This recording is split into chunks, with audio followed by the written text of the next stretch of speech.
and speak life into my soul. And who can spin the world around and hold me ever close? And who can search the depths of me and love me to the core? And who controls the world I see and walks me through it all?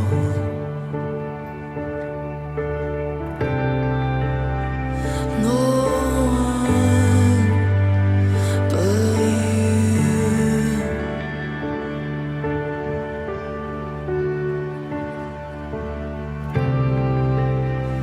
No one but you.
할렐루야. 5월 마지막 주일 아침입니다. 귀한 예배 나오신 여러분 모두를 주님의 이름으로 환영합니다. 이제 우리 마음을 정돈하시고 다 함께 기도하심으로 2021년 5월 30일 주일 예배를 하나님 앞에 드리시겠습니다.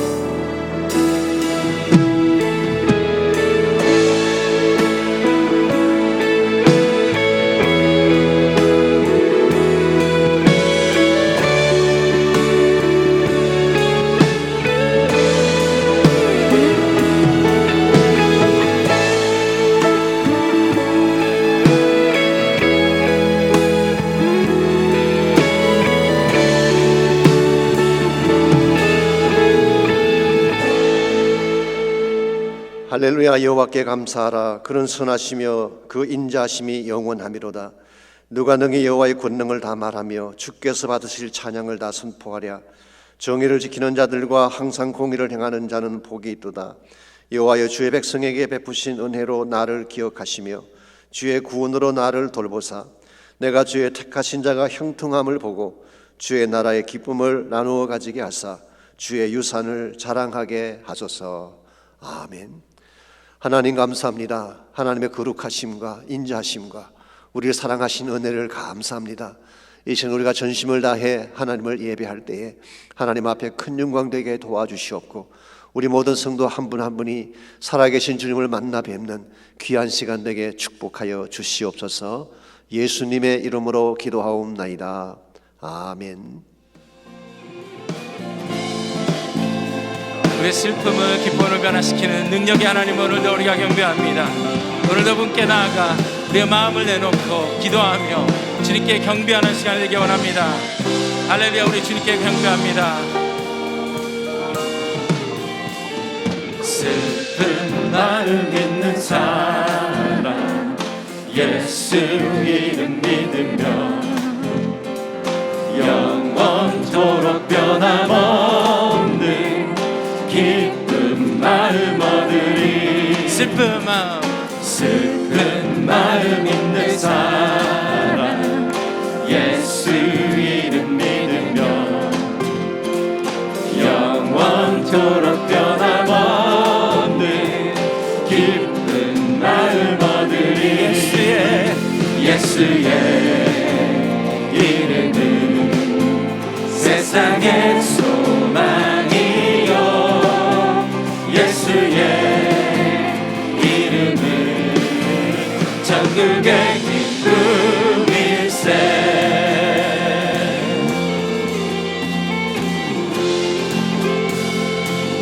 존귀하신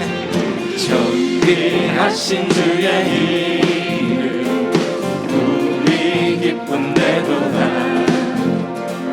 주의 품에 안길 때에 기뻐 찬송 부르. 예수의 이름은 세상의 소망이요 예수의 이름은 전국의 기쁨일세.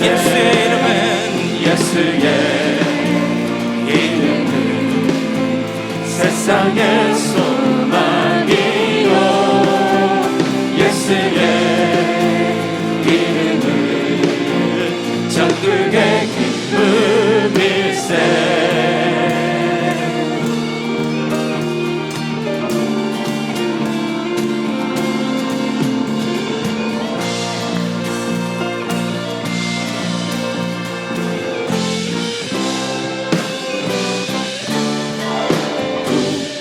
갈 길 다간 후에 보좌 앞에 나아가 왕께 경배하며 멸류관. 우리 다시 고백합시다. 우리 갈 길 다간 후에 보좌 앞에 나아가 왕의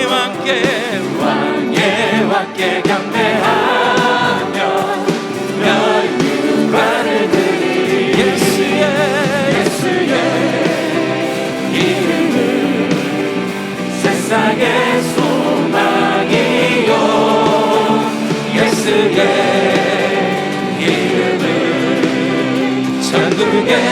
기쁨일세.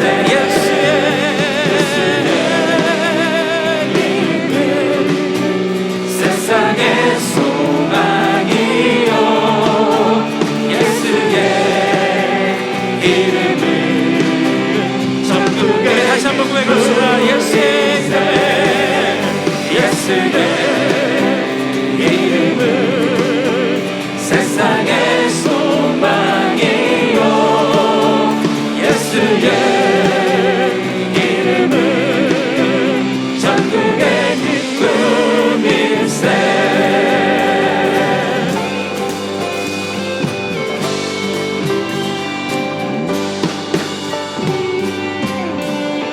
할렐루야, 할렐루야. 오늘도 살아계신 주님을 찬양합니다.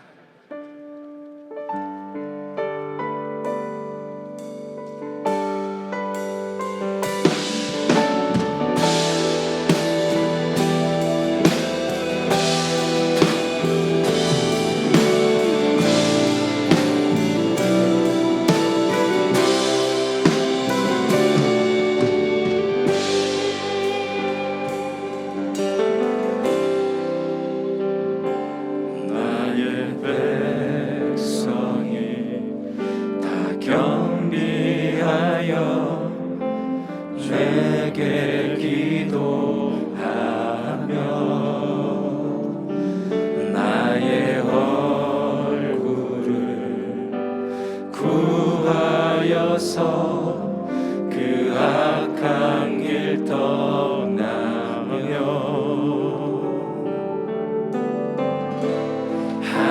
하늘에서 듣고 죄를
주님의 자비로 죄를 사며 죄를 사하며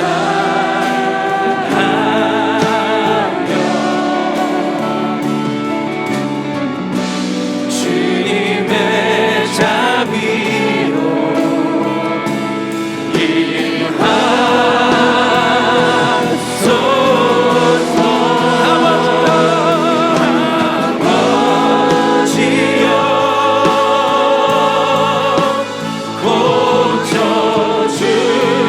고쳐주소서.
예수의 얼굴을 구하며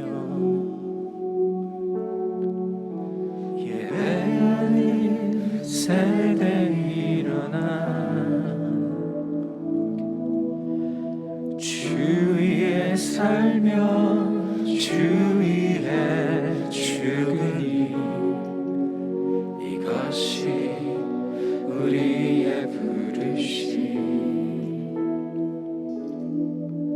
살기 위해 주 따르지 않고 죽기 위해 주를 따르며 내 가진 것 모두 주를 위해 드리리 주님의 일 행하시옵소서 다시 한번 부흥을 주소서 주의 나라가 이 땅에 다시 세워지는 그 영광을 우리 보게 하소서 주 예수의 영광을 주 예수의 얼굴을 주 예수의 얼굴을 구하며 예배하는 세대 일어나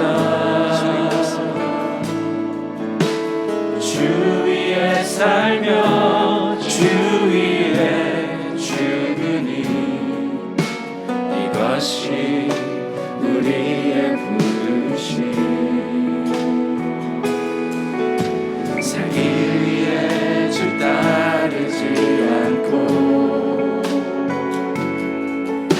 죽기 위해 주를 따르며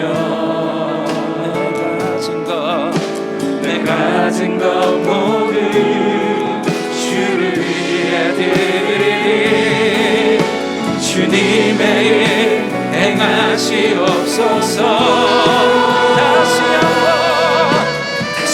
한번 부흥을 주소서 주의 나라가 이 땅에 다시 세워지는 그 영광을 우리 보게 하소서 주 예수의 영광을 다시 한번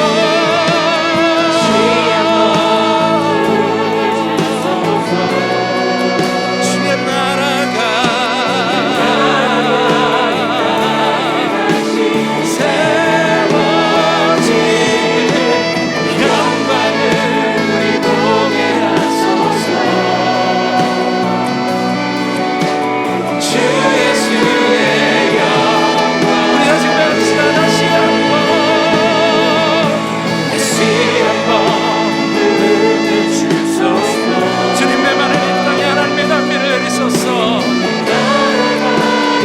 땅에 다시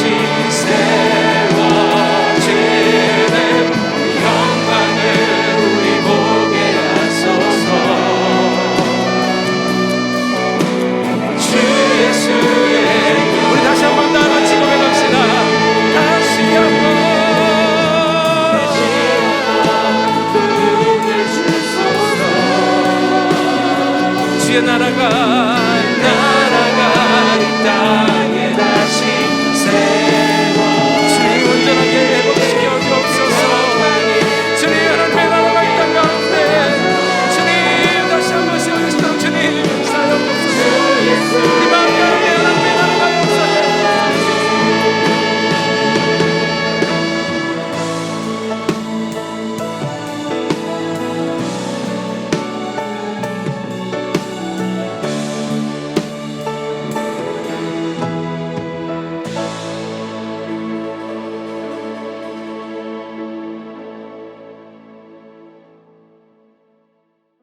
일어나라 빛을 발하라 이는 내 빛이 이르렀고 여호와의 영광이 내 위에 임하였음이라.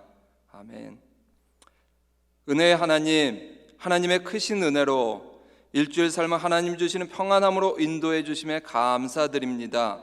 지난 한 주간의 삶을 돌아볼 때에 너무나 부족하고 십자가 그 대속의 은혜가 아니면 도저히 이 자리에 나올 수 없는 저희들임을 고백합니다. 십자가의 그 은혜를 의지하여 하나님 앞으로 이 시간 나아갑니다. 저희가 알고 지은 죄, 알지 못하고 지은 죄까지도 예수님의 십자가 보혈로 깨끗이 씻어주시사 하나님이 찾으시는 신령과 진정으로 예배하는 예배자가 되길 기도드리며 이 시간 우리 교회 예배 후백을 위해 기도드립니다. 3부 뉴송 예배뿐만이 아니라 저희가 하나님 앞에 올려드리는 모든 예배가 하나님의 영광이 드러나고 그 영광으로 가득한 성령의 불이 임하는 예배가 되어지도록 인도하여 주시옵소서. 그리하여 우리 삶이 세상을 바라보는 시선에서 하나님을 향한 시선으로 고정되어 오직 하나님만이 주인 되시는 삶을 살아가도록 역사하여 주시옵소서. 은혜의 하나님, 우리 교회의 미래인 다음 세대를 위해 기도합니다.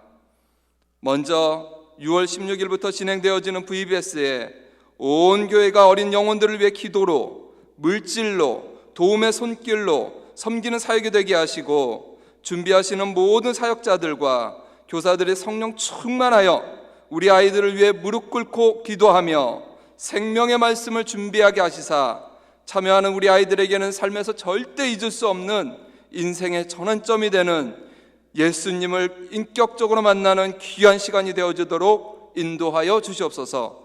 그리하여 우리 다음 세대가 하나님의 말씀으로 강하게 무장되어 세상 바알에게 무릎 꿇지 않는 영적 강한 군대가 되게 하여 주시옵소서.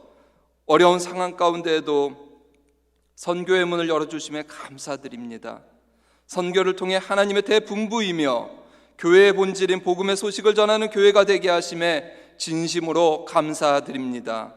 다음 주일 진행될 선교 축제에 모든 성도님들이 기쁨과 감사함으로 선교를 위해 기도하고 헌신하며 본격적으로 선교를 위해 준비하는 귀한 시간 되게 하시고 단기 선교를 통해 죽어가는 한 영혼을 살리시기 위해 지금도 일하고 계시는 하나님을 경험하며 그 사랑을 다시 느끼고 은혜를 다시 기억할 수 있는 귀하고 복된 사역이 되게 하여 주시옵소서. 또한 저희가 밟는 땅마다 귀한 생명이 살아나는 성령의 강한 역사를 체험하는 은혜가 넘치는 시간이 되도록 인도하여 주시옵소서. 이 시간도 하나님의 거룩하신 부르심에 순종하여 모든 것 내려놓고 하나님께서 명령하신 험하고 힘든 땅에서 생명을 내어 걸고 복음 전도만을 위하여 피와 땀과 눈물로 헌신하시는 선교사님들과 그 가정과 그 사역을 축복하시사 그 메마른 땅에 십자가 사랑의 풍성한 열매가 맺혀지도록 인도하여 주시옵소서. 하나님의 손에 항상 붙들려 계시는 박성건 목사님을 영적 지도자로 세워주신 하나님 감사합니다. 우리 목사님 하나님께서 맡기신 수많은 양들과 우리 교회를 주의 손에 도움을 받아 모든 역경과 어려움을 뚫고 날아오르는 교회로 이끌어 가시도록 성령 충만함의 능력으로 덧입혀 주시고 말씀을 대언하시는 그 입술과 머리 위에 성령의 기름 부으사 그 말씀의 생명력이 우리의 심령골수를 쪼개어 저희 모두가 다시 새 힘 얻고 새 능력을 경험하는 시간 되도록 인도하여 주시고 특별히 하나님 기도합니다. 혹시 이 자리에 예수님을 알지 못하는 분이 계시다면 생명의 말씀을 통하여 살아계신 예수님을 만나는 새 생명의 축복을 허락해 주시고 저희 한 사람 한 사람 예배할 때에 저희 한 사람 한 사람을 꼭 만나 주시기를 기도하며 우리를 사랑하시는 예수 그리스도 이름으로 기도드립니다. 아멘.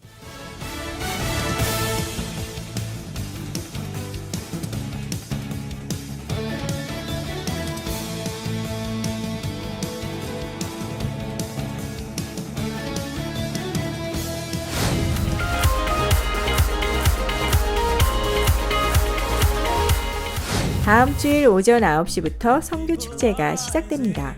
주보 안에 있는 간지에 각 교구별로 판매할 품목들이 명시되어 있습니다. 참조하셔서 미리 준비해 주시기 바랍니다. 특별히 3부 예배 직후에 체육관에서 진행되는 선교팀들을 위한 중보기도회에 많은 참여를 부탁드립니다. 선교 바자회의 모든 수익금은 전액 선교를 위해 사용됩니다. 하나님께서 기뻐하시는 선교에 모든 BSBC 성도님들의 참여를 부탁드립니다.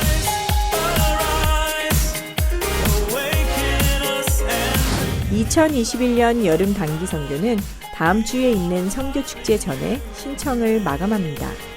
오늘까지 현관에 있는 안내석에서 신청을 마쳐주시기 바랍니다. 특별히 7월 10일에 출발하는 멕시코 3팀에 많은 참여를 부탁드립니다. 팀장인 민영기 안수집사를 중심으로 고창한 선교사가 사역하는 멕시코 엔세나다 지역에서 사역하게 됩니다. 직접 참여할 뿐만 아니라 중보기도와 후원을 통해서도 많은 참여를 부탁드립니다.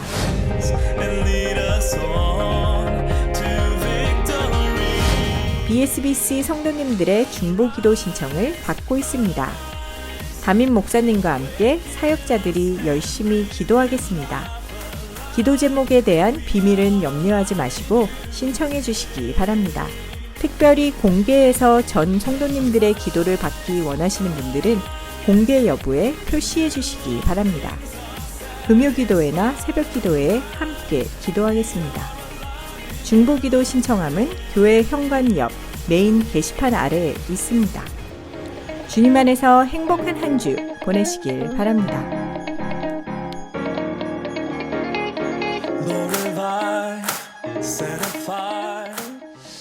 귀한 예배 함께 하신 여러분 모두를 다시 한번 주님의 이름으로 환영합니다.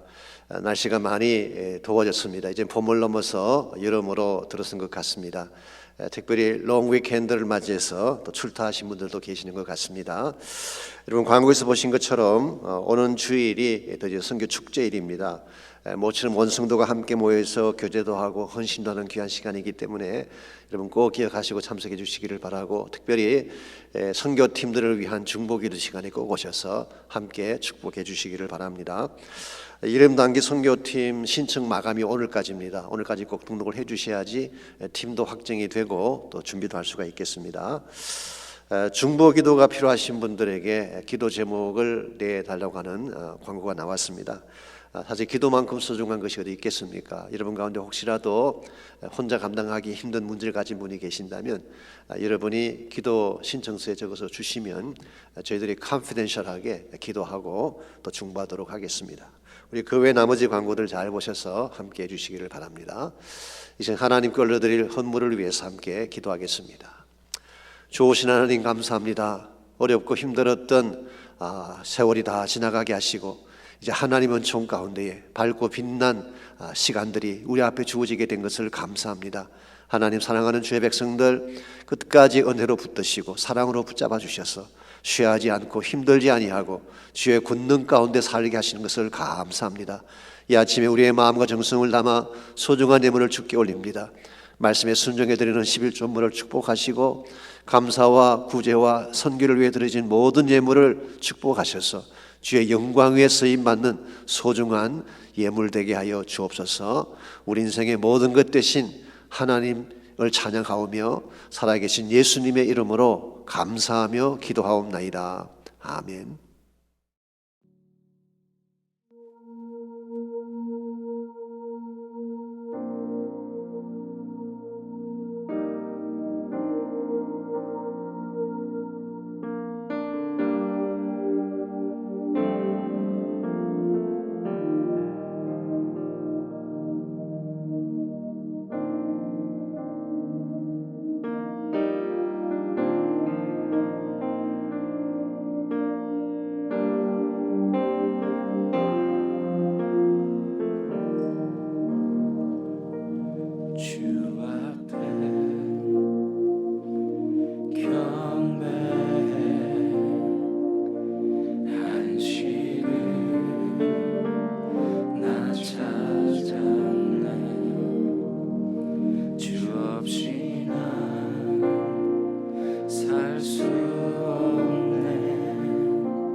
주지하리.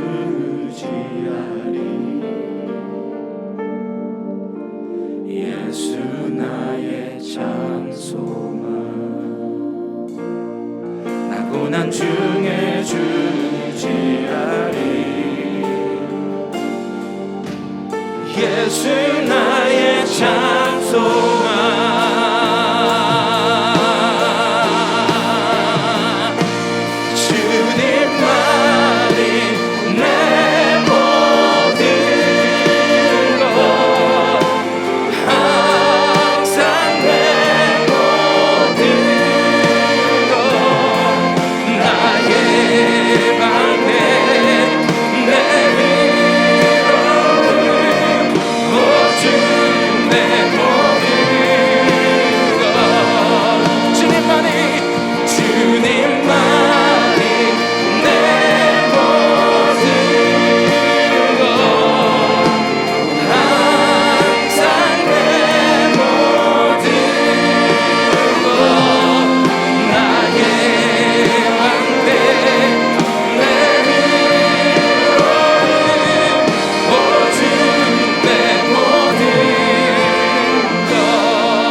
인생의 난적을 공략하라. 여호수아 6장 1절로 11절까지 말씀입니다. 이스라엘 자손들로 말미암아 여리고는 굳게 닫혔고 출입하는 자가 없더라. 여호와께서 여호수아에게 이르시되 보라, 내가 여리고와 그 왕과 용사들을 내 손에 넘겨 주었으니 너희 모든 군사는 그 성을 둘러 성 주위를 매일 한 번씩 돌되 엿새 동안 그리하라. 제사장 7은 7 양각나팔을 잡고 언약궤 앞에서 나아갈 것이요 7째 날에는 그 성을 7번 돌며 그 제사장들은 나팔을 불 것이며 제사장들이 양각나팔을 길게 불어 그 나팔 소리가 너희에게 들릴 때에는 백성은 다 큰 소리로 외쳐 부를 것이라. 그리하면 그 성벽이 무너져 내리리니 백성은 각기 앞으로 올라갈지니라 하시매. 눈의 아들 여호수아가 제사장들을 불러 그들에게 이르되 너희는 언약궤를 메고 제사장 7은 양각나팔 7을 잡고 여호와의 궤 앞에서 나아가라 하고 또 백성에게 이르되 나아가서 그 성을 돌되 무장한 자들이 여호와의 궤 앞에서 나아갈지니라 하니라. 여호수아가 백성에게 이르기를 마치매 제사장 7은 양각나팔 7을 잡고 여호와 앞에서 나아가며 나팔을 불고 여호와의 언약궤는 그 뒤를 따르며 그 무장한 자들은 나팔 부는 제사장들 앞에서 행진하며 후군은 궤 뒤를 따르고 제사장들은 나팔을 불며 행진하더라. 여호수아가 백성에게 명령하여 이르되 너희는 외치지 말며 너희 음성을 들리게 하지 말며 너희 입에서 아무 말도 내지 말라. 그리하다가 내가 너희에게 명령하여 외치라 하는 날에 외칠지니라 하고 여호와의 궤가 그 성을 한번 돌게 하고 그들이 진영으로 들어와서 진영에서 자니라. 아멘. 인생을 살아가다 보면 여러 가지 종류의 대적들을 만날 때가 있습니다. 그 중에서도 가장 우리가 다루기 힘든 적을 난적이라고 부르죠. 일반적으로 우리보다 강해 보이거나 우리 힘만으로 감당하기 어려운 적이 난적입니다. 인생 여정에서 난적을 만났을 때 그때는 어떻게 이것을 핸들하면 될까요? 제가 자주 소개해드리는 말씀이긴 합니다만은 그 폴 스톨즈가 쓴 역경지수라고 하는 책이 있습니다. 그 책에 보게 되면 사람이 역경을 만났을 때 보이는 3가지 유형이 소개가 되어 있습니다. 첫 번째 유형이 퀴터라고 부르는 포기하는 자를 말합니다. 문제만 생기면 도망치는 사람들이 있죠. 이런 사람들은 quitter, 포기자라고 할 수가 있습니다. 두 번째 유형이 캠퍼라고 하는 사람들이 있습니다. 이 캠퍼라고 하는 것은 캠핑을 한다, 주저앉는다 그런 뜻이죠. 도망을 가진 않습니다. 그렇다고 해서 역동적으로 문제를 헤쳐나가지도 않고 그냥 그대로 안주해 사는 것입니다. 사실 대다수의 사람들이 여기에 해당한다고 합니다. 주로 문제가 생기면 그냥 안주하는 것이죠. 그런데 세 번째 유형이 있습니다. 클라이머라고 부르는 난관을 딛고 넘어가는 사람을 말합니다. 역경이라고 하는 산을 만나면 오히려 그 산을 넘어가서 정복해버리는 그런 케이스를 의미하는 것입니다. 여러분, 이 세 가지 유형 가운데에 어디에 해당이 되시는지요? 아니, 우리 그리스도인들은 난적을 만났을 때 어떤 유형으로 살아야 될까요? 저는 당연히 클라이머로 살아야 한다고 생각합니다. 왜냐하면 성경이 제시하는 크리스찬 삶의 모습이 이와 같기 때문에 그렇습니다. 만일 초기 교회 성도들이 퀴터, 포기자든가 아니면 캠퍼, 안주자들에 불과했다면 아마도 기독교 역사는 벌써 소멸되고 말았을 것입니다. 그런데 극심한 핍박의 물결 가운데도 불구하고 수많은 박해도 불구하고 그 모든 환난의 바람을 뚫고 세상을 정복해 나간 것은 그들이 주저앉지 않는 클라이머였기 때문이죠. 이와 같이 힘들지만 어렵지만 역경을 헤쳐나가는 자세, 이게 성경이 말씀하고 있는 올바른 삶의 모습입니다. 여러분 가지의 삶 가운데도 분명히 어려운 문제가 찾아옵니다. 근데 난적이 찾아왔을 때에 이것을 뚫고 지나가야지 하나님께서 기뻐하시는 더 큰 영광을 향해 살아갈 수가 있는 것입니다. 1986년도에 세계 장애인 수영 선수권 대회가 있었는데요. 그때에 금메달 4개를 딴 여자 선수가 있었습니다. 리나 마리아라고 하는 스웨덴 선수입니다.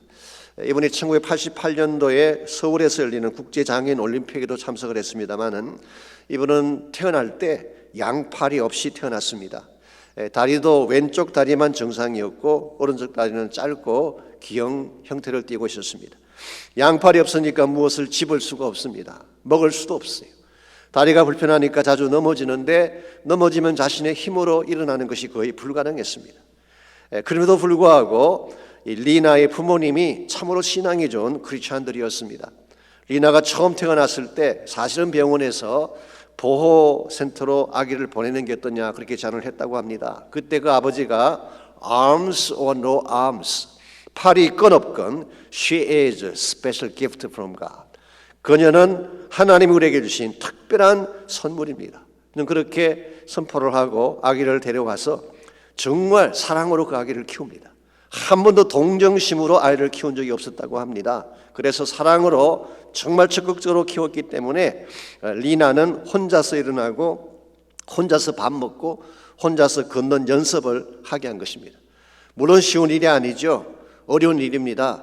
이 장애라고 하는 것은 분명히 리나에게는 난적이라고 할 수가 있을 것입니다. 그럼에도 불구하고 그녀는 포기하지 않았습니다. 한쪽 다리로 똑바로 걷는데 3년이 걸렸대요. 혼자 옷을 입는데 12년이 걸렸습니다. 그런데도 불구하고 끝까지 그것을 극복해낸 결과 지금은 왼팔로 펜을 잡고 글을 쓰고 심지어 왼발 하나로 자동차 운전대를 잡고 자동차를 몰고 다닙니다. 초등학교 수업 시간에 선생님이 질문을 하면 맨 먼저 손 대신 발을 들고 저요 저요라고 했다고 합니다. 이런 리나였기 때문에 그녀는 3살 때부터 수영 연습을 했고 나중에 스웨덴 국가대표 선수가 된 것입니다. 그런데 여기서 끝나지 않습니다. 이 리나에게는 특별한 재능이 있었어요. 이게 하나님께서 주신 아름다운 목소리였습니다. 그래서 아름다운 목소리를 가지고 하나님을 찬양하기 시작했고 전 세계를 돌면서 찬양과 간정으로 하나님을 높이는 삶을 살고 계십니다. 사실 몇 년 전에 한국도 다녀갔죠. 여러분, 리나가 육체적 난관에도 불구하고 이것을 넘어설 수 있었던 이유가 무엇일까요? 그녀가 불렀던 2개의 찬양이 이것을 잘 대변해 주고 있지 않는가 생각합니다. 그녀가 잘 불렀던 첫 번째 찬양이 Amazing Grace, 하나님의 은혜를 찬양했어요. 이 리나가 이와 같이 일어서게 된 첫 번째 이유는 하나님 은혜 때문이죠. 또 하나는 You Raise Me Up이라고 하는 노래입니다. 우리말로 주 세우시네라고 하는 찬양이죠. 여러분께서 유튜브를 통해서 한번 들어보시기 바랍니다. 아마도 이 노래를 부른 사람들 가운데 가장 깊은 감동을 안겨준 노래일 것입니다. 이와 같은 가사가 거기 나오죠. 내 영혼이 지치고 힘들 때 When I'm down, O my soul so weary.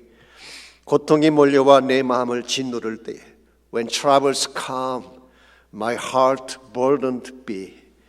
주님이 날 세워주심으로 나는 산 위에 우뚝 설 수 있습니다. You raise me up so I can stand on mountains. 이게 사실 크리스찬 삶의 바른 모습이죠. 우리 앞길을 가로막는 난적이 아무리 높아 보여도 아무리 크게 느껴져도 우리가 하나님의 은혜를 인식하고 하나님께서 나를 세워주신다는 확신을 갖게 될 때에 우리는 역경의 산을 넘어서서 참된 영광의 승리를 이룰 수가 있는 것입니다. 오늘 여러분같이 제 삶 가운데도 분명하게 난적은 있습니다. 그런 난적 앞에 포기한다든가 물러서서는 안 되는 것입니다. 믿음으로 난적을 뚫고 지나가서 하나님 영광을 선포할 때에 우리의 삶이 더 값지게 되고 하나님 앞에 아름다운 열매가 올려지는 것입니다. 이런 면에서 우리 앞을 가로막는 수많은 난적이 찾아왔을 때에 어떻게 하면 이 난적을 잘 넘어서서 주의 영광 위에 살아갈 수 있을지 오늘 주신 본문을 중심으로 함께 정리해 보려고 합니다. 오늘 같이 읽은 이 본문은 너무나 유명한 본문이죠. 여리고성을 정복하는 스토리를 다루고 있습니다.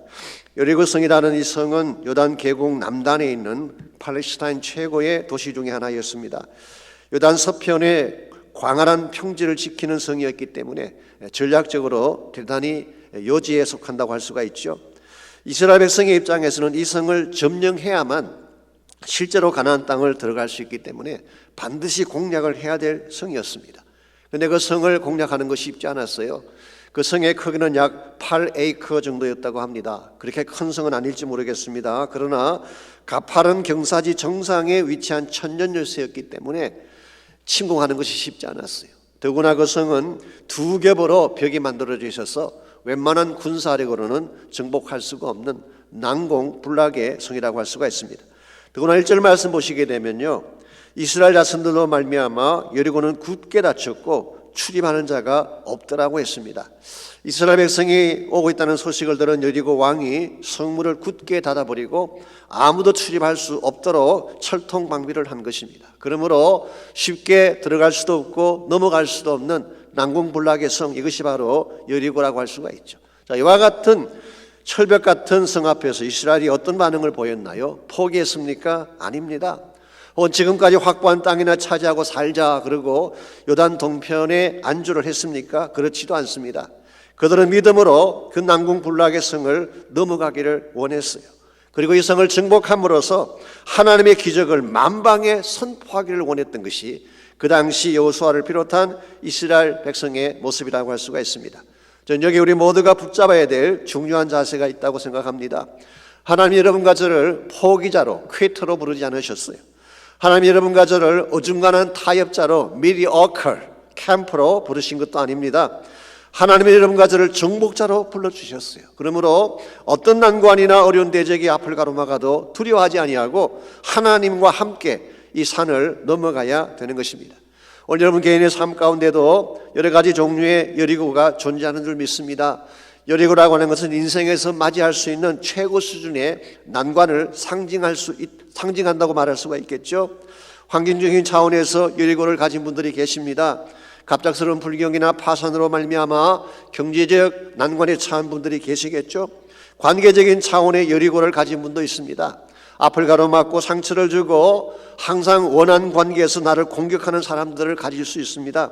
혹은 육체적인 차원에서 질병이 찾아온다든가 마약이나 중독 같은 것에 빠졌을 경우에 이것이 우리 모두가 넘어가기는 쉽지 아니한 여리고라고 부를 수가 있습니다. 케이스가 어떤 케이스건 하나님은 여러분과 제가 이 여리고를 넘어가기를 원하세요. 그리고 여리고를 정복하고 하나님의 뜻을 성취하기를 원하시는 것이 하나님의 마음이기 때문에 우리는 반드시 여리고를 공략할 수 있어야 됩니다. 문제는 어떻게 이 난적인 여리고를 우리 공략이 가능하냐는 것입니다. 오늘 본문에 보시게 되면 이 여리고를 여호수아가 이끄는 이스라엘이 어떻게 공략했는지에 대한 구체적인 내용들이 나와 있습니다. 이 내용을 잘 살펴보게 되면 우리 앞을 가로막는 여리고도 우리는 바르게 공략해 갈 수가 있습니다. 여러분과 제가 여리고를 공략해내려면 맨 먼저 첫 번째로 해야 될 것이 있습니다. 그것은 바로 하나님의 작정을 확인하는 것입니다. 우리가 아무리 원해도 하나님이 주시기로 작정하지 않으셨으면 절대로 가질 수가 없습니다. 그러나 반대로 하나님이 작정하셨으면 누가 뭐라고 하더라도 반드시 이루어지게 되는 것입니다. 그러므로 우리가 무슨 일을 시작하기 전에 하나님이 작정하셨는가를 확인하는 것은 대단히 중요한 것입니다. 2절 말씀 보시기 바랍니다. 하나님은 전쟁을 시작하기도 전에 여호수아에게 뭐라고 말씀하셨나요? 2절 여호와께서 여호수아에게 이르시되 보라 내가 여리고와 그 왕과 용사들을 내 손에 넘겨주었다고 했습니다. 내 손에 넘겨주었다, 이 말이 옛날 성경인 개역 한글에서는 내 손에 붙였다 그렇게 번역을 했습니다. 이것은 여호수아서에 많이 등장하는 용어 중에 하나입니다마는 하나님이 그들의 운명을 여호수아에게 맡긴 거예요. 그들은 너의 것이다, 마음대로 해도 된다, 그런 선포를 하신 것입니다. 참 신비로운 것은 전쟁이 아직 시작되지도 않았는데 하나님이 먼저 전쟁에 이겼다고 선포하게 하신 거예요. 이와 같은 것이 하나님의 작정입니다. 여러분, 하나님께서 만일 여리고성을 여호수아의 손에 넘겨주기로 작정하셨으면 끝난 거예요. 여리고성이 아무리 높아도, 아무리 막강하게 그들이 저항을 해도 하나님이 주시기로 작정하셨으면 게임은 끝난 것입니다. 이런 의미에서 여러분과 제가 무슨 일을 시작하기 전에 하나님의 작정하심을 확인하는 것, 대단히 중요한 것입니다. 이 신학적으로 하나님의 작정이라고 하는 것은 decrees of God이라고 하는데요, 온 우주 만물을 하나님이 창조하신 후에 그냥 아무렇게나 굴러가도록 내버려 두신 것이 아니라 하나님이 이것을 통제하시고 하나님이 특별한 계획을 가지고 설계하시고 하나님의 뜻을 따라 움직인다. 이것을 우리가 하나님의 작정이라고 부르고 있습니다. 그러므로 이 땅에 존재하는 모든 것은 우연히 이루어지는 것이 아닙니다. 하나님의 계획과 뜻을 따라 이루어지는 거예요. 우리가 이 사실을 바로 인식하고 하나님이 무엇을 작정하시는가를 확인을 할 때에 하나님의 작정이 분명하다면, 즉 하나님의 뜻이 분명하다면 우리는 무슨 난관을 당해도 두려워할 이유가 없이 그것을 헤쳐나갈 수가 있다는 뜻이에요. 요한계시록 3장 7절과 8절에 보시면은 재미있는 표현이 나옵니다. 빌라델비아 교회를 향한 말씀인데요, 그 교회를 향한 주님의 작정을 이렇게 표현하고 있습니다. 다윗의 열쇠를 가지시니, 즉 예수님이 말하는 것입니다. 곧 열면 닫을 사람이 없고 닫으면 열 사람이 없는 그가 이르시되 볼지어다 내가 내 앞에 열린 문을 두었으니 능히 닫을 사람이 없으리라 그랬어요. 자, 주님이 열기로 작정하셨으면 누구도 닫을 수가 없다는 것입니다. 반대로 주님이 닫기로 결정하셨으면 누가 나서도 열 수 없다는 뜻이에요. 근데 만일의 경우에 주님이 그 교회 앞에 열린 문을 두었다면 어떻게 될까요? 그 교회는 전진해 갈 수밖에 없는 것입니다.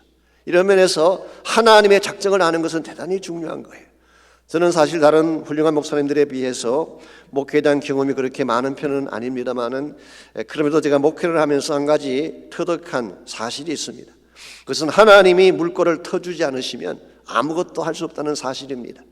교회의 부흥, 우리 힘으로 절대로 안 됩니다.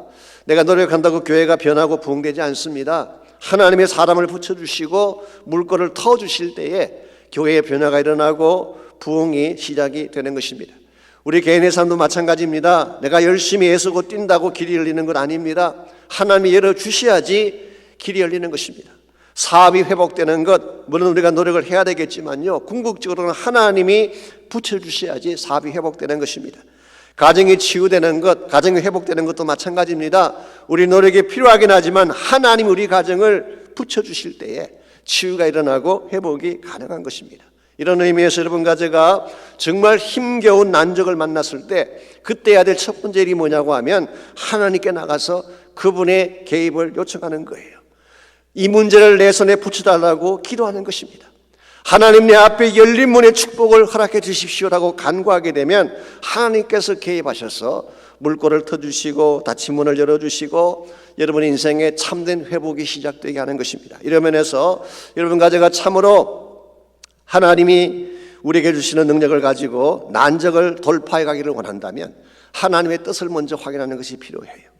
지금은 옛날 옛적 이야기가 됐습니다마는 저희가 이 라이프웨이 비전 센터를 건축을 할 때요, 사실은 건축을 하기 전에 꼭 풀어야 될 문제가 하나 있었습니다. 그것은 바로 이 교회 동남쪽 코너에 있는 집을 사는 문제였어요.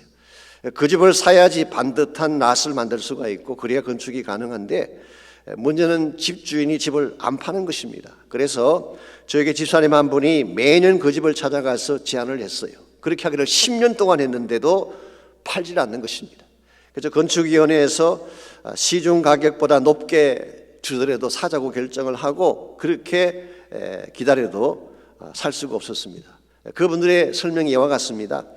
그 집 자체가 이 인컴 프로퍼티예요. 그래서 이 수입이 들어오는 집이고 또 가족들의 소유권이 복잡하게 얽혀 있기 때문에 파는 것이 불가능하다, 그런 대답이었어요. 어느 날 제가 사실 새벽에 기도를 하는 중에 하나님이 제 마음속에 이런 생각을 주셨어요.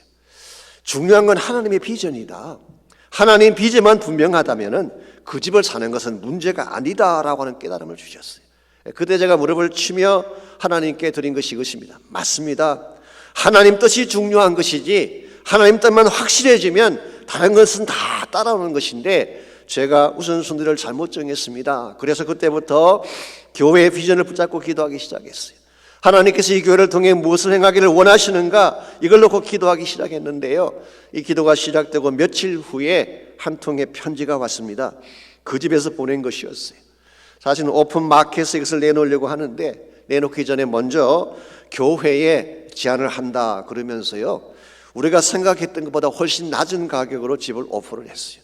제 기억으로 그 당시 공시된 가격보다 더 낮게 금액을 적지 않았나 생각합니다. 여러분, 이게 하나님이 하시는 일이에요. 그때 제가 깨달은 중요한 두 가지 사실이 있습니다. 첫째로 가장 중요한 것은 언제나 하나님의 뜻이다. 하나님이 무슨 뜻을 가지고 계시는가, 이걸 하는 것이 가장 중요하다. 두 번째는 10년 동안 쫓아다녀도 안 되는 것이지만 하나님이 한번 물꼬를 트시면 며칠 만에 이루어질 수 있다. 이 사실을 제가 깨닫게 됐어요. 사랑하는 성도 여러분, 정말 문제는 주어진 문제 그 자체가 아닙니다. 하나님을 어떻게 신뢰하느냐가 우리의 진정한 문제예요. 그러므로 문제를 만났을 때에 하나님의 뜻과 계획을 잘 확인하시고 하나님이 우리 인생 속에 개입하시도록 초청하시게 되면 여러분의 인생은 변화될 수가 있고 참된 차원의 승리는 주어지게 되는 것입니다. 두 번째로 여리고를 공략해내려면 믿음의 전략을 따라야 합니다. 우리가 하나님의 작정을 확인했으면 이제 하나님께서 지시하시는 방법대로 해야지 여리고가 무너지는 것입니다. 저는 이와 같이 하나님의 방법대로 행하는 것을 믿음의 전략이라고 부르고 싶습니다. 이 3절과 4절을 보시면요, 하나님께서 지시하신 전략이 거기에 소개가 되어 있습니다. 먼저 3절 말씀, 너희 모든 군사는 그 성을 둘러 성 주위를 매일 한 번씩 돌되 여섯 동안을 그리하라 그랬어요. 자, 하나님께서는 모든 군대를 여리고성 주변을 매일 돌게 했습니다. 그것도 6일 동안 계속하게 했습니다. 그런데 4절 말씀을 보시게 되면 이 일의 주역이 군사들이 아니라 사실은 제사장들이라는 사실을 확인할 수가 있어요. 하나님은 7 제사장들이 7 양각 나팔을 붙잡고 언약궤 앞을 진행해 나아가라고 분부를 하셨어요. 그리고 제7일 되는 날에는 그 성을 7바퀴 돌면서 나팔을 불라, 그렇게 말씀하셨습니다. 여기서 나팔이라고 하는 것은 양각 나팔입니다. 즉 순양의 뿔로 만든 나팔입니다. 이건 사실 전쟁터에서 사용하는 나팔이라기보다는 절기일 때 부는 나팔이죠. 절기를 위해 사람들을 모을 때 부는 나팔이고 희년이 왔을 때에 희년을 선포할 때 부는 나팔이 양각 나팔입니다. 그러므로 이 나팔은 하나님을 높이고 찬양하는 기능을 가지고 있어요. 9절 말씀 보시면은 그들이 행진할 때 포맷이 나와 있는데요, 맨 앞쪽에 무장한 군사들이 섭니다. 성경학자들의 의견에 하면은 맨 앞장 선 군사들이 아마 루벤 지파, 가 지파, 므낫세 반 지파에서 온 사람들이 아닌가, 그렇게 해석을 합니다. 그리고 후방에는 군인들을 세웠어요. 그리고 한가운데에 7 제사장이 7 나팔을 불며 진행하게 했고, 그리고 바로 그 뒤에 언약궤, 하나님 법궤가 따르도록 그렇게 포맷을 만들었습니다. 이게 무슨 의미일까요? 지금 너희들이 행진하긴 하는데 너희들 행진의 한가운데 하나님이 계시다는 거예요. 하나님을 모시고 행진하라, 그런 뜻이에요. 이게 영적인 행진인 것입니다. 이것은 일반적인 군사작전과는 다른 것입니다. 정말 일반적인 군대를 동원해서 전쟁을 하는 것이라면 당연히 군사력을 동원하고 칼과 창을 준비를 해야 될 테인데 하나님은 그렇게 하지 않으셨어요. 너희들이 하나님을 중심에 모시고 믿음의 행진을 하게 되면 내가 문제를 해결해 준다, 그런 뜻이에요. 그래서 오늘 본문의 말씀을 자세히 보시면요, 이 믿음의 전략, 믿음의 행진이 가지고 있는 몇 가지 특징이 나옵니다. 첫 번째 특징이 말씀드린 것처럼 하나님의 임재예요. 언약궤를 중심에 모시고 돌았다고 하는 것은 바로 하나님을 중심에 모시고 돈다는 뜻이에요. 두 번째 특징이 찬양입니다. 하나님은 무기를 뽑아들고 행진하게 하신 것이 아니라 제사장들이 나팔을 불며 행진하도록 하셨어요. 특별히 여기 나팔이 양각 나팔이라고 했는데요, 이것은 바로 순양을 잡아서 그 뿔로 만든 것이기 때문에 어떤 성경학자는 구속사적인 차원에서 예수님의 보혈을 상징하는 것이 아닌가 그렇게 해석하기도 합니다. 어쨌든 간에 지금 여기에 나오는 이 포맷은 찬양의 포맷이에요. 하나님을 예배하고 기도하고 하나님을 중심으로 돌기 시작하는, 이게 바로 하나님께서 제시하신 믿음의 전략의 핵심입니다. 그리고 세 번째로 한 가지가 더 있는데요, 그게 7이라는 숫자입니다. 제사장도 7명을 뽑았죠. 나팔도 7개를 준비하게 했고 성을 도는 것도 7번. 그래서 7이라는 숫자가 오늘 본문에 많이 등장하고 있습니다. 6장 전체에서 14번이나 나온다고 합니다. 7이라고 하는 숫자는 일반적으로 하나님의 완전수를 말하는 것입니다. 그러므로 모든 것의 완성, completion을 상징하기도 하고 충만함, fullness를 상징하는 것이라고 할 수가 있습니다. 이와 같이 하나님께서 7을 강조한 이유가 뭘까요? 너희들이 나의 방식대로 성을 돌래 하나님의 양이 찰 때까지 돌아라, 그런 뜻이에요. 여러분, 모든 것은 양이 차야 이루어지는 것입니다. 하나님께서 우리에게 뭘 주시려고 할 때에 하나님이 디자인하신 양이 찼을 때 주어지는 것이지 내 마음대로 결정하거나 내 마음대로 가질 수가 없는 것입니다. 예를 들어 기도라고 하는 것도 기도의 양이 차야지 응답이 되는 것입니다. 그런데 우리는 몇 번 해보다가 응답이 없으면 포기하고 그만둘 때가 있잖아요. 정말 기도 응답 받기를 원하면 응답하실 때까지, 양이 찰 때까지 해야 돼요. 자녀가 빗나갔을 때에 우리는 그 자녀를 사랑으로 이렇게 보담하려고 하죠. 그런데 많은 경우에 보게 되면 몇 번 그렇게 시도하다가 안 되면 화내고 스스로 상처받고 돌아설 때가 있어요. 그래서 여리고성이 무너지는 게 아니라 내 자신이 먼저 무너지는 케이스를 흔히 볼 수가 있습니다. 정말 우리가 하나님이 기뻐하는 일을 행하기를 원한다면 정말 기도를 해도 끝까지 하고 사랑을 해도 끝까지 사랑하고 예배를 해도 끝까지 예배하는 이 완전수의 채우심이 중요한 것입니다. 그래서 인디안들이 하는 말 중에 그런 말이 있습니다. 인디안들이 기우제를 드리면 반드시 비가 온다, 그런 말이 있어요. 여러분, 인디안들이 기우제를 드리면요 반드시 비가 옵니다. 왜 그런지 아십니까? 이유는 간단합니다. 그들은 한 번 기우제를 시작하면 비가 올 때까지 계속하기 때문에, 그게 뭐 수개월이 걸리건 1년이 걸리건 2년이 걸리건 비가 올 때까지 기우제를 드리니까 기우제를 드리면 반드시 비가 온다는 말이 맞죠. 여러분, 이게 일종의 집념입니다. 인디안들도 이와 같은 집념으로 메어 달리는데 하나님의 선하심을 믿는 여러분과 제가 끝까지 메어 달리지 않고 도중에 포기한다면 어떻게 하나님의 위대한 뜻을 이룰 수가 있겠어요? 이런 의미에서 여러분과 저에게 주어진 난제가 무엇이든지, 나를 가로막는 열거성이 무엇이든지 포기하지 말고 끝까지 도시기 바랍니다. 매일매일 돌라고 하면 돌아야 되는 거예요. 그리고 오늘 돌아서 안 무너지면 내일 또 돌아야 돼요. 내일 돌아서 안 무너지면 또 돌아야 돼요. 그래서 하나님의 숫자가 찰 때까지 돌게 되면 언젠가는 그 견고한 성 여리고가 무너지게 되는 거예요. 이와 같이 우리가 이 난적인 여리고를 공략해내려면 1차적으로는 하나님이 길을 열어주셔야 돼요. 하나님이 그 성을 우리에게 붙여주셔야지 이길 수가 있는 것입니다. 두 번째는 믿음의 전략에 순종을 해야 됩니다. 인간적인 방법을 가지고 하려고 하다 보니까 문제가 더 꼬이는 거예요. 하나님의 방법으로 돌아가시기 바랍니다. 찬양하고 예배하고 기도하며 엎드리는 것입니다. 말씀 따라 순종하는 거예요. 그러면 하나님께서 문제를 풀어주시고 길을 열어주시는 것입니다. 근데 여기서 끝났으면 안 됩니다. 또 한 가지 중요한 요소가 있어요. 여리고를 공략해내려면 기도의 함성을 외쳐야 되는 것입니다. 어쩌면 이 마지막 요소가 여리고를 무너뜨리는 결정적인 요소라고 할 수도 있겠습니다. 10절 말씀 보겠습니다. 여호수아가 백성에게 명령하여 이르되 너희는 외치지 말며 너희 음성을 들리게 하지 말며 너희 입에서 아무 말도 내지 말라. 그리하다가 내가 너희에게 명령하여 외치라 하는 날에 외칠지니라, 그렇게 이야기했어요. 여기 보시면은 너희들은 외치지 말고 음성을 들리게 하지 말라, 입에서 아무 소리도 내지 말라, Don't raise your voice, 그렇게 말씀하셨어요. 자, 하나님께서 왜 이스라엘 백성에게 이런 명령을 내리셨을까요? 하나님이 그 백성을 침묵하게 한 데는 몇 가지 이유가 있는 것 같습니다. 첫 번째 이유는 인간의 속성을 잘 아셨기 때문에, 우리 인간의 마음속에는 불평하고 싶어하는 속성이 있습니다. 원망하며 불신하는 속성이 우리에게 있죠. 그래서 목소리 내지 말라 그런 거예요. 우리가 잘 아는 것처럼 지난 40년 동안 이스라엘 백성의 전공 과목이 무엇이었어요? 불평하는 거였잖아요.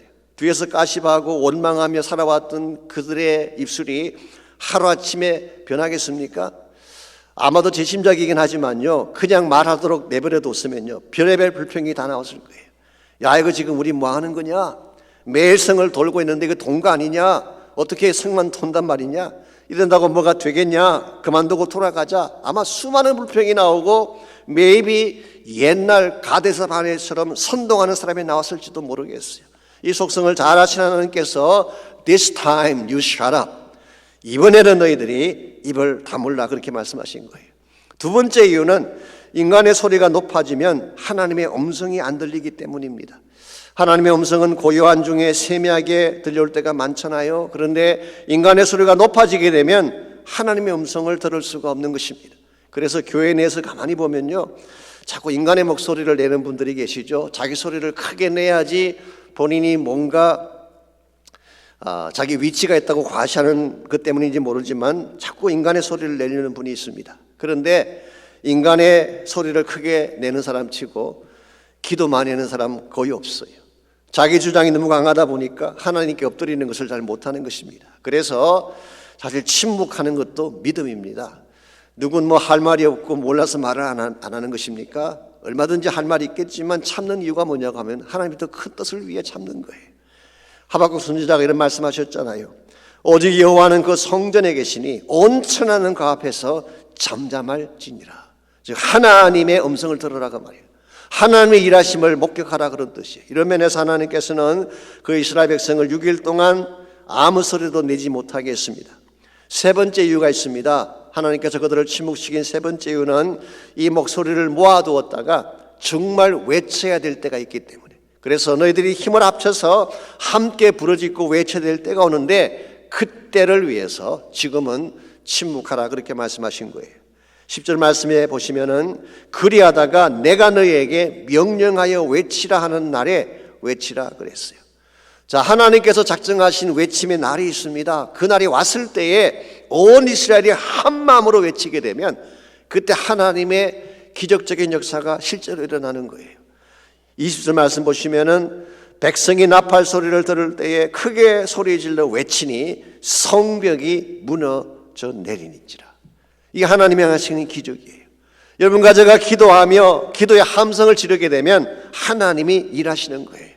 사실 그들은 손 하나 대지 않았습니다. 무기 하나 사용하지 않았어요. 더구나 그 난공불락의 성을 점령하는데 한 명의 인명피해도 나지 않았어요. 그들은 하나님 말씀에 순종해서 함께 모여 기도의 함성만 올렸는데 하나님이 여리고를 붕괴시켜 주셨어요. 사실 어떤 분들은 이게 진짜 일어난 일이겠느냐, 이건 픽션이다, 뭐 신화다, 그렇게 말하는 분들도 사실 계십니다. 그러나 저는 그게 동의하지 않습니다. 이 사건이 진짜가 아니라면 이스라엘 백성이 어떻게 가나안에 들어갈 수가 있었겠어요? 영국 옥스퍼드 대학 출신의 고고학자 중에 존 가스탕 교수님, 지난번에 잠깐 소개해드렸는데요. 그 존 가스탕 교수 팀이 1930년부터 36년까지 여리고 지역을 발굴을 했습니다. 그래서 여리고성이 있던 그 땅 밑에 땅을 파고 발굴 작업을 했는데요. 거기에서 수많은 집기류들이 나왔어요. 그리고 무너진 건물의 파편이 나오고 불에 탄 벽돌들이 많이 발견됐다고 합니다. 이건 뭘 의미하는 것이냐? 어떤 연유 때문인지 모르지만 그 당시에 큰 지진이 났든지 천재지변이 일어나서 성이 갑자기 망한 것을 보여주는 것입니다. 이 하나님이 하신 거 아니면 누가 하신 거겠어요? 이스라엘 백성이 한 목소리가 돼서 외칠 때에 하나님이 이런 기적을 베풀어 주신 것입니다. 오늘 여러분과 저의 삶도 마찬가지입니다. 우리가 개인적으로 물론 기도해야 될 제목들이 있겠지만요, 진짜 중요한 사안에 대해서는 함께 모여야 돼요. 함께 부르짖어야 돼요. 그때 하나님이 엄청난 차원의 기적을 우리에게 허락해 주시고 하나님 나라가 진행될 수 있도록 은혜를 베풀어 주시는 것입니다. 초대교회 케이스를 보십시오. 물론 그들이 개인 기도도 했을 것입니다. 그러나 그들은 합심해서 기도를 많이 했어요. 오순절 성령을 기다릴 때도 함께 모여서 기도하지 않았습니까? 열흘 동안을. 교회 핍박이 찾아왔습니다. 사도들이 체포당하고 감옥에 가서 죽을 위기에 처하게 됐어요. 그때 그들이 뭘 했나요? 한 곳에 모여서 한 마음으로 하나님께 소리 높여서 부르짖었다고 했습니다. 기도의 함성을 외친 것입니다. 그때 모인 곳이 진동을 하고 다 성령의 충만함을 받고 담대히 나아가서 하나님 말씀을 선포했다. 그렇게 사도행전에서는 기록하고 있어요. 함께 모여 기도하게 되면 하나님이 이런 능력을 주시는 거예요. 오늘 이 시대에도 저는 기도의 함성이 필요하다고 생각합니다. 왜냐하니까 이 시대에도 교회를 공격하며 하나님을 공격하는 세상적인 바람이 너무 거세기 때문에. 세속화의 바람이 얼마나 거셉니까? 반기독적 운동이 어느 때보다 강하게 번져가고 있지 않습니까? 우리의 자녀들이 어디를 갈지를 알지 못해 방황하는 시대가 우리 앞에 주어져 있지 않습니까?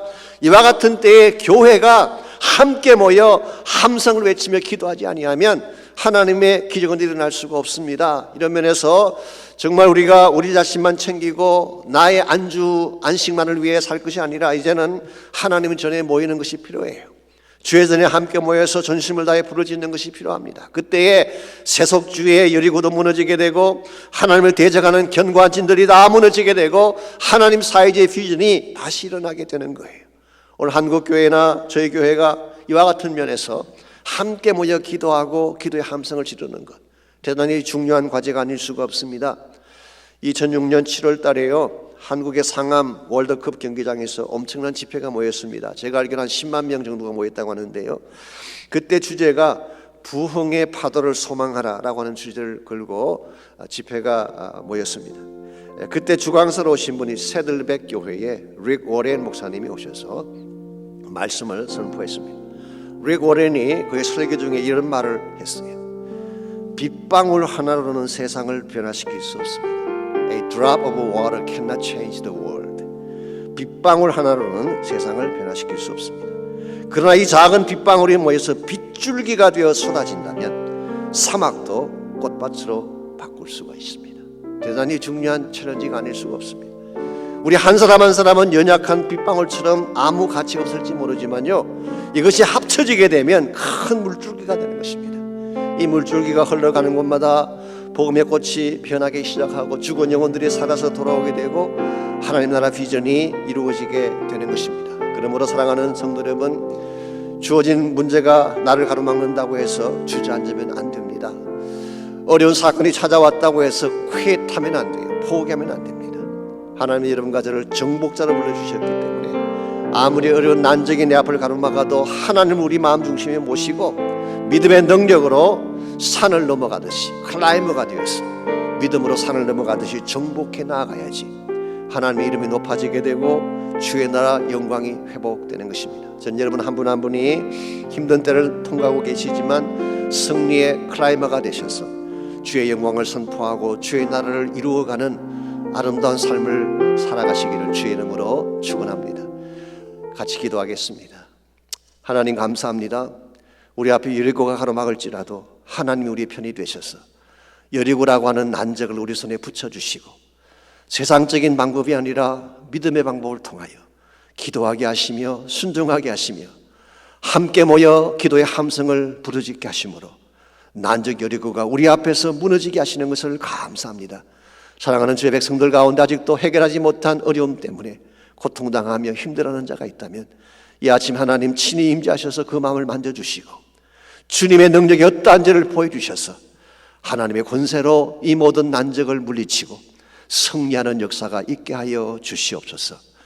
우리에게 이와 같은 놀라운 능력을 주실 하나님을 찬송하오며 살아계신 예수님의 이름으로 기도하옵나이다. 아멘.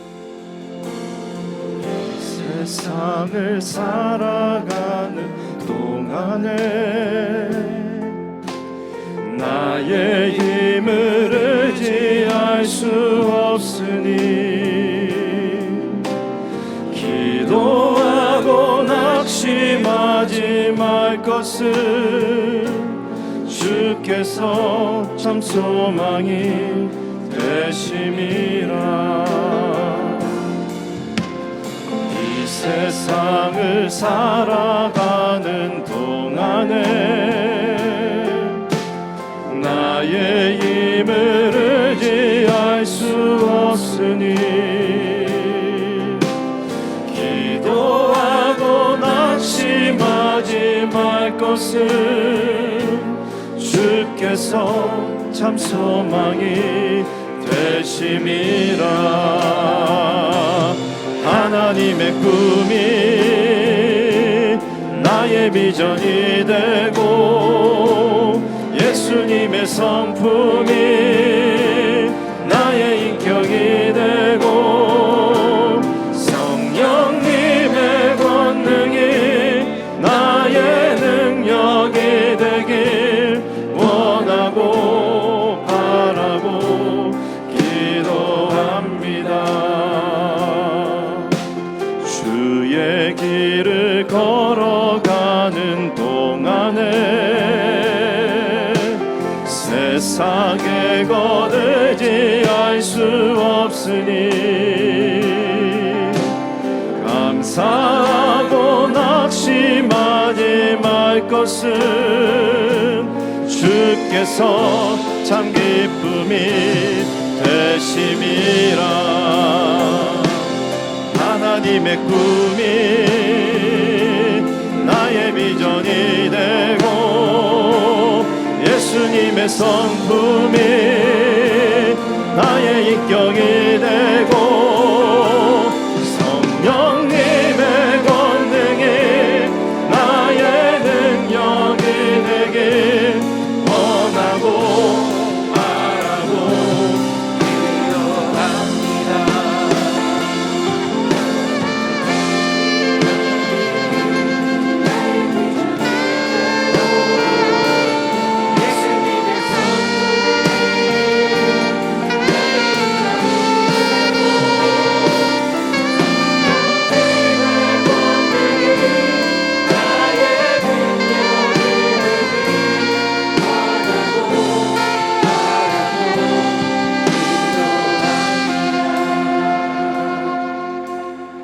이제는 우리 구주 예수 그리스도의 은혜와 하나님 아버지의 무한하신 사랑과 성령님의 충만한 임재하심이 이 아침 주 앞에 나와 전심을 다해 예배하고 돌아가는 모든 사랑하는 주의 백성 한 분 한 분에게 그들의 가정과 삶의 터전과 자녀들과 자손들 위해 이제로부터 항상 함께하여 주시기를 살아계신 예수님의 이름으로 간절히 축원하옵나이다. 아멘.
보석보다 귀하다.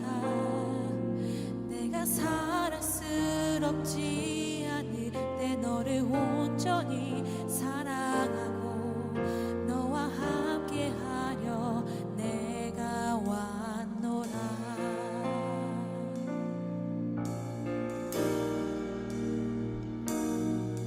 주의 사랑, 이 사랑은 결코 변치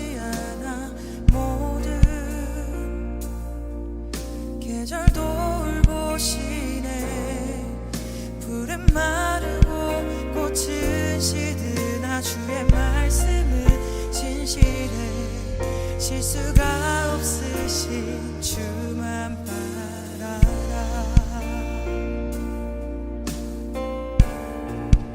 주님의 나라와 뜻이 나의 삶 속에 임하시며 주님 알기를 주만 보기를 소망해.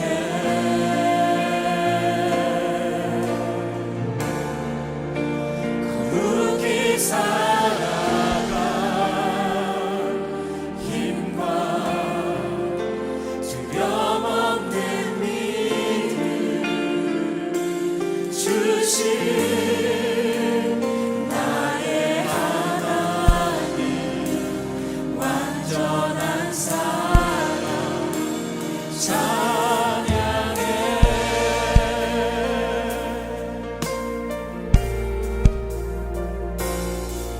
주의 사랑, 이 사랑은 결코 변치 않아. 모든 계절 돌보시네. 푸른 마르고 꽃은 시드나 주의 말씀은 진실해. 실수가 없으신 주만 바라라.